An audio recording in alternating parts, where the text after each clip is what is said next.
All right. May peace and power elevation be to all of you. What's going on? This your girl Tiffany coming through live in effect right here on the stream yard. All right. So if you on my YouTube channel, please make sure you subscribe to the channel. If you on my Facebook page, you can go ahead and share this video. So today I want to talk about George Washington, the history of George Washington, not the president, but the founder of Centralia, Washington, or Centralia, Washington, however it's pronounced. But anyways, he's a founder of this town that's located in the state of Washington. So we're gonna look into his biography and his history and how he came about with this city and what else he was doing throughout his entire life until the very end. So let's go ahead and look at his history.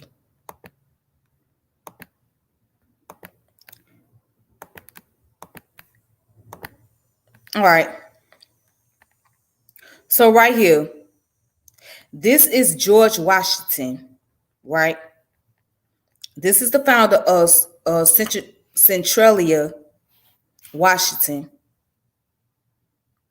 He was the founder. Okay. So let's look at his biography. All right. So it's not really a whole lot of information about him, but let's see what they're talking about here. So it says that George Washington was the founder of the town of Centralia, Washington. He is remembered as a leading African American pioneer of the Pacific Northwest. Born in within 10 miles of Winchester, Frederick County, Virginia, the son of a former slave and a woman of English descent. Washington was raised by a white couple named Anna and James Cochran. He was four When he was four, the Cochrans moved west to Delaware County, Ohio. This region contained several stops on the Underground Railroad. They left to Missouri, Washington, became a skilled rifleman, and taught himself to read. Now, he was living with a white couple. Why did he have to teach himself how to read? That's interesting, but let's continue. He was given full rights as a citizen, except the right to vote, after the Cochrans petitioned the state of Missouri. Fearing he might lose his freedom after the passage of Compromise of 1850, which was a package of 5 separate bills passed by the United States Congress in September 1850 that diffused a political confrontation between slave and free states on the status of territories acquired in the Mexican American War. Okay. Anyways, it says Washington moved the Cochrans and himself over to the Oregon Trail. Arriving in the Oregon Territory, they found he could not establish a claim for any land due to the exclusion laws passed by Oregon Territorial legislature in 1849. Upon arrival, because of these exclusion laws, the Washington and his family were forced to settle nearby in Milwaukee. Or is it Milwaukee, Washington? Milwaukee. Washington started working as a logger, cutting timber for $90 a month plus board. About 3 months after arrival in Milwaukee, Washington became very ill. The alignment was unknown, but he was in serious condition.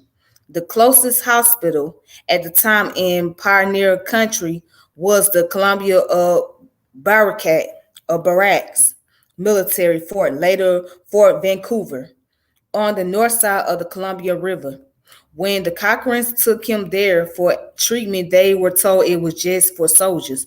Although when the doctor came and saw Washington's condition, he had a change of heart. He performed surgery on Washington, ultimately saving his life. But in the process, poisoned him with uh, calomel. The poison caused him to lose all of his hair permanently. Later in pictures, we will see him wear wigs. He stayed in recovery in the Columbia Barracks for 3 to 4 months. So, because his family had to move around multiple times because the territories that was coming into place, right? There was less legislation that would not allow people of color to be able to inhabit certain land or have some type of inedible rights compared to their white counterparts.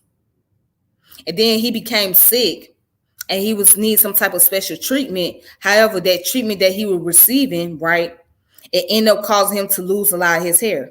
So let's go ahead and continue. Okay, so when he became very well, they moved back to Milwaukee area where eventually Washington settled his parents into a cabin on close in uh, Colwitz Landing. Washington then left looking to settle his own land in Olympia, Steilacoom, and Seattle region of the territory. Although the law stood between Washington making a claim, he had the support of other settlers in the area who were against his exclusion. More than 100 pioneers petitioned on his behalf to let him stay on the land of Oregon Territory, although the petition was heard in court. The amendment to let blacks stay in the Oregon Territory failed. Luckily, the petition to allow Washington to stay was barely passed with a 17-6 vote. This decision would prove to be only a gesture because of March the 2nd, 1853, the Washington Territory, which George Washington eventually would make his claim on, was made official and no laws of exclusion. Okay.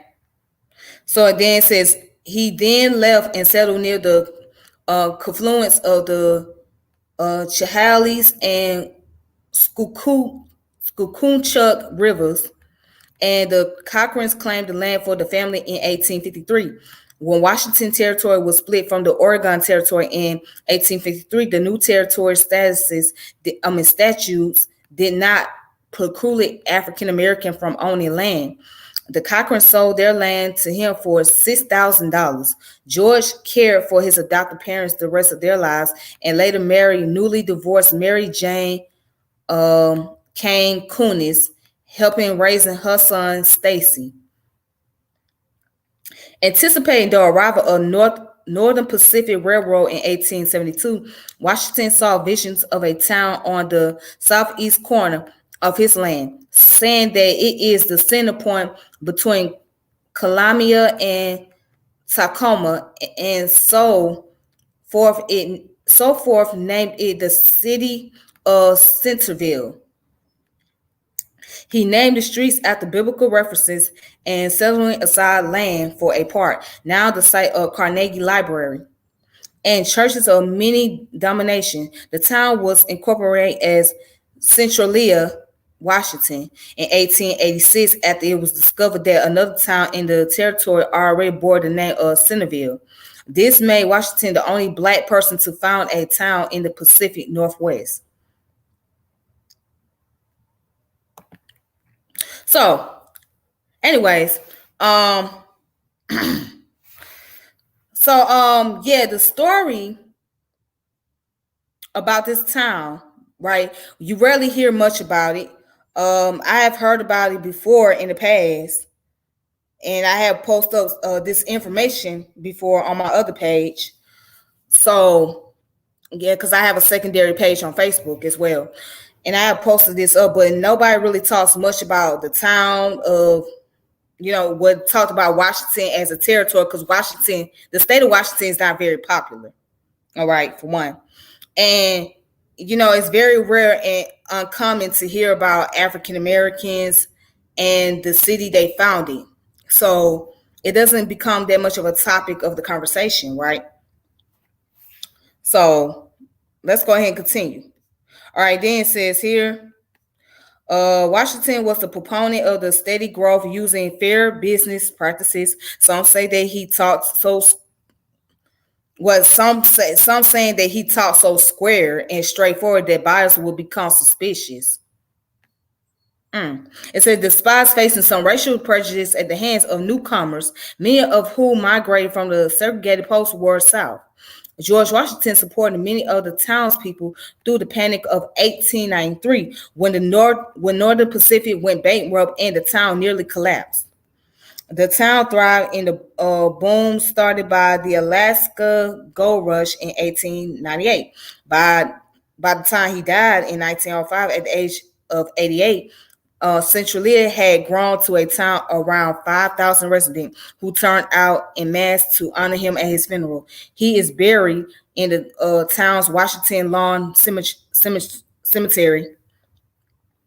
The town has a number of memorials to its founder, including a large stone monument telling his life story in the city of Central Plaza at a park donated by George and Mary Jane Washington, known as George Washington Park.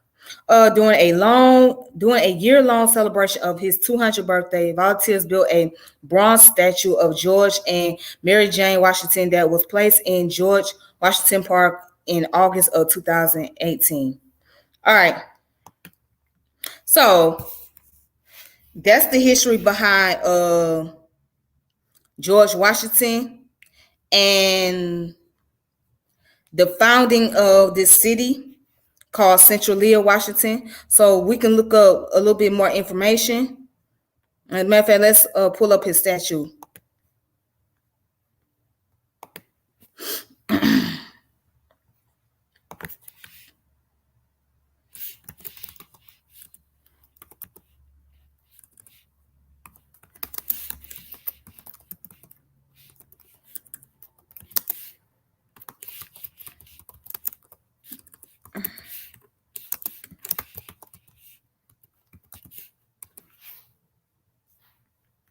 All right, so what the hell?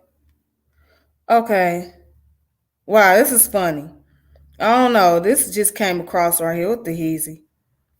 So somebody put a mask on there. That's crazy. All right. Anyways, that was his statue. I'm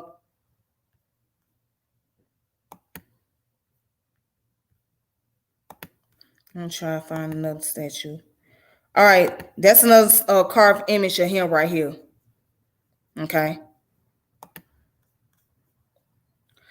That was funny. I don't know what that whole mask shit was about. That's hilarious. But anyways, let me see. Let me read the comments over here real quick. Are you studying this for first before you getting on here and reading it? What kind of question is that? Am I studying this first before I'm getting on here reading it? Yes, I look for stuff before I get on here and read it. I always have my sources available. I don't understand the nature of your question. If I'm going to put up a title, I'm going to look up what the title is and look up the information first before I present it to make sure I have the proper information. Do you ask people who put out pseudo information or random information that do you actually look up what you read before you put it out? I'm just curious. So the person that asking me this question, yes, I do read the material and I'll take a glance at the material and make sure that it is reliable source before I put out the source. And the main reason why I use Wikipedia source Okay? So you can understand what I'm coming from. Because I know this might be new to you that I'm doing this. It's because it's a very common access for many people. So many people go look up other information, random stuff, right? But they not looking at the stuff that they need to find, especially when it comes to dealing with certain topic. So Wikipedia is just the basics of the source. As a matter of fact, let's go back and let me show you where you can look to verify the sources on Wikipedia as being legitimate. Okay? So, right here, if you look down, where it says reference, right? Right down here, I always point out to the reference, okay? And then they got what's called the external sources, right? You can go down here and look at the external sources. Yes. So that's just the basics, okay? That I look into to make sure, to give a general idea. I deal with what's called literary sources, all right? And the reason why I do that because I'm not the person that like to make up stuff off the top of my head. When it comes to history, I like to be able to go and verify the information and present it to people. That's what I like to do. So I deal with literary sources. So I hope that answered your question. And if it didn't, then I don't know what to tell you. But let's continue on. All right.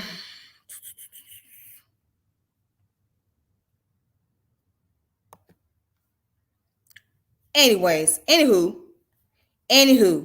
All right, so to back up the source that I presented from Wikipedia, right?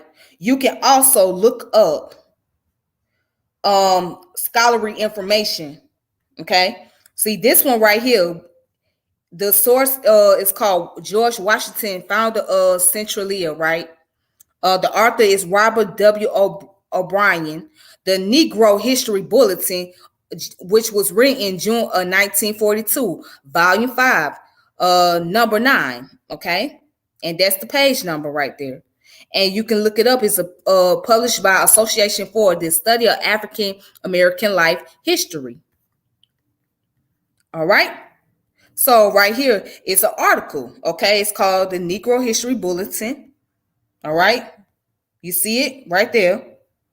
It's legitimate. Okay. So you see, it says what? George Washington, a founder of Centralia, right?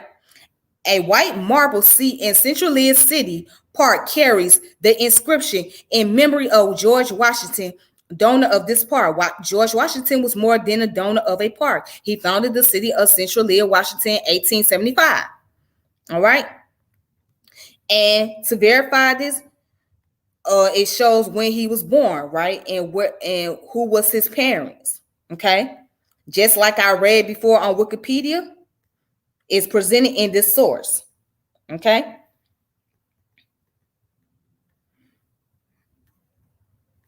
Now, let's see if there is further information regarding to George Washington and the city of Centralia. Now, that's him and that's his wife. Okay? That's him.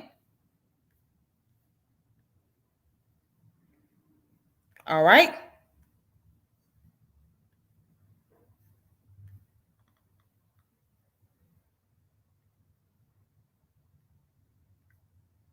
All right, let's see what else can we find in this article right here.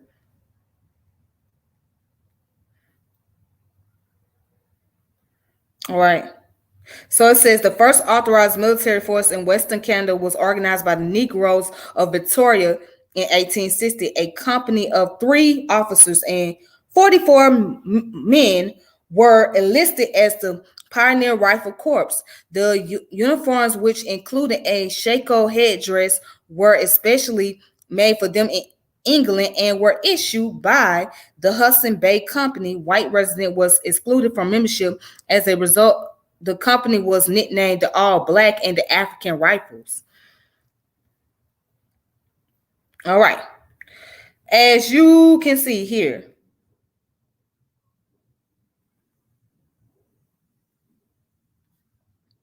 it goes down here, talk about his life. Okay. Again, talk about his marriage or whatnot. Okay. And what does it say?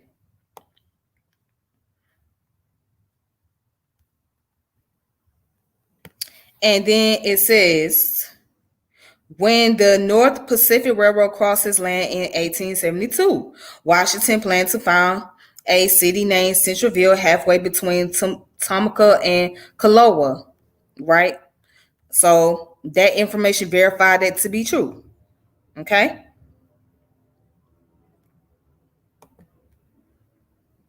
All right. So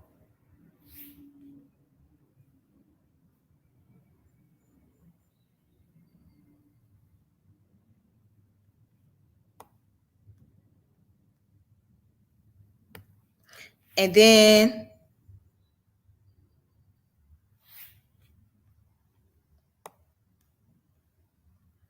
what does it say? His broad sympathy and understanding of his town's people helped to build the community. Much of the joy in his town, now Centralia, was lost in his sorrow over the death of his wife in 1889. When the Panic of 1893 reached the community, Washington tried to forget his own misfortune by helping his neighbors. In Portland, he bought rice, flour, and sugar by the ton. In Chilalis, he bought lard and bacon wholesale, and every Saturday he bought shoes for all who needed them. Thus he carried out Centralia's first large relief program. The father of Centralia died on August 26, 1905, at the age of 87. He was buried from the Baptist church that he had supported since the time he had hewed the rafters for the first structure in the town. All business houses closed during the funeral. Okay, so right here. So here's the information. If you want to look up more, okay, you can go and verify it. You can go on this website called www.jastor.org, right?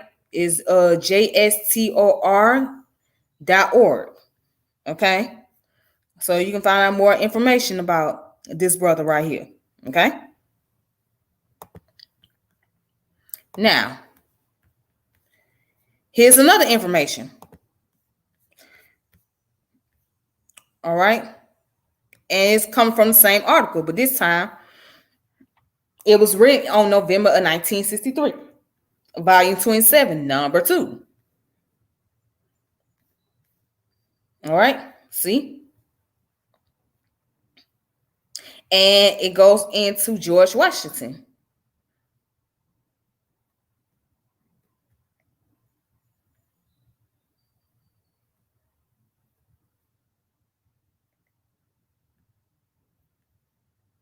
All right. So if you notice that a lot of African Americans had the name George Washington, Thomas Jefferson, whatnot.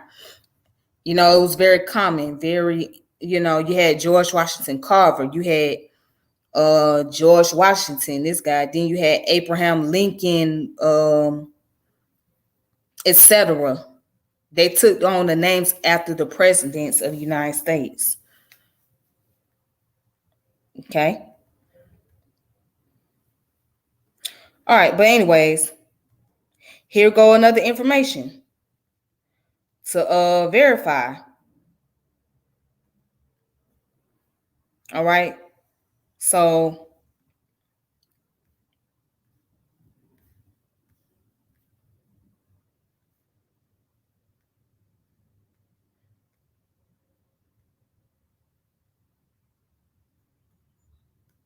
okay, then down here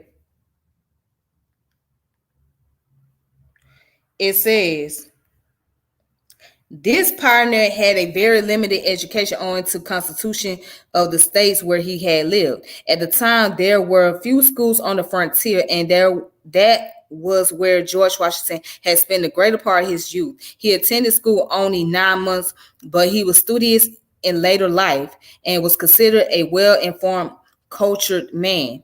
His large library, which he enjoyed, enabled him to show to better advantages than many persons who had more formal training than he. George Washington owned some of the public land. The block where the Washington Hotel stood at the turn of the century was owned by him. And indeed, the building itself was owned by him, according to Poser in his history of the Puget Sound. He was still cultivating 54 acres of the Cochran's farm. Okay. So there's the footnote right there. Okay. And there goes the information on the bottom. Okay. So there it is. All right. If you want to look up more information, all you got to do is go on the website. Okay. I'm going to highlight the website for you if you're curious. There it is right there. All right. So,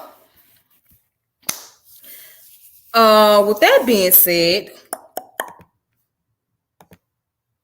that all concludes for this channel about Black History 365.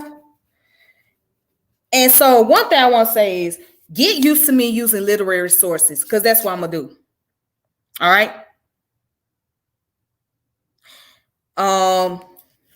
As I mentioned before, when I put up stuff on the post saying that this is who I'm going to do a subject by, blah, blah, blah, blah, blah, I look up who that person is first before I just do the video. Okay? So, don't come asking me, are you studying this information before you getting on here? Yes. If I wasn't studying the information, or if I wasn't looking at the information, how would I be doing the video? If I'm not looking at the information first, if I'm not verifying it to making sure that the information is legitimate. Think about that. Anyways, I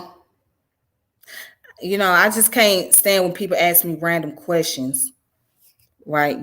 That's very common. That should be more like logical, but I don't know what that person was trying to get at.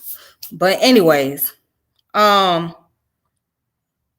yes, get used to me doing literary sources, literary information, stuff like that. Yes, I'm going to present sources as I go on, because that's the proper way of doing it. You know what I'm saying? I mean, it's very easier to do it that way than just to try to put stuff off the top of your head. Yeah, so I'm going to always present the source, and I'm going to tell you where to get the source from. I'm not going to sit here and try to mislead you, okay? I'm not going to sit up here and try to combine elements that's not even there. I'm going to take you to that source, and I'm going to show you how to get to that source, and I'm going to show you where the website you can go to go and look for shit for yourself. That's very important.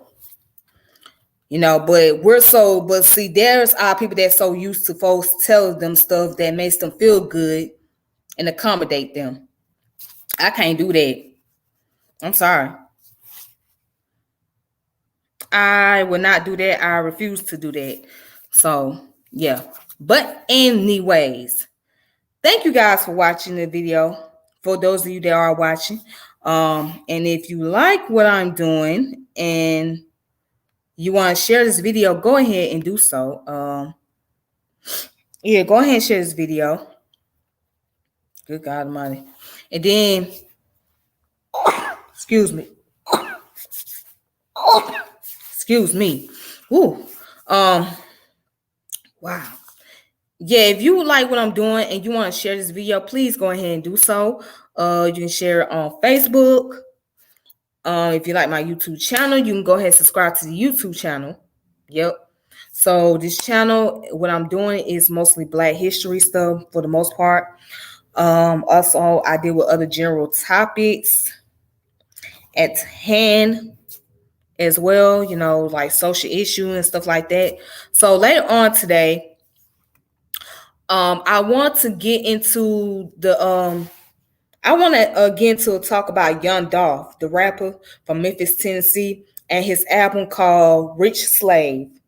So I wanted to do that yesterday or last night, but I didn't. So tonight I want to make it my business to do so because I think that's a very interesting title to talk about. And yeah, so I want to be able to have that dialogue.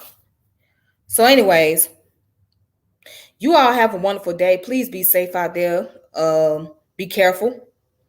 Have a good day at work or whatever you do. And I'll talk to you guys later. All right. Peace.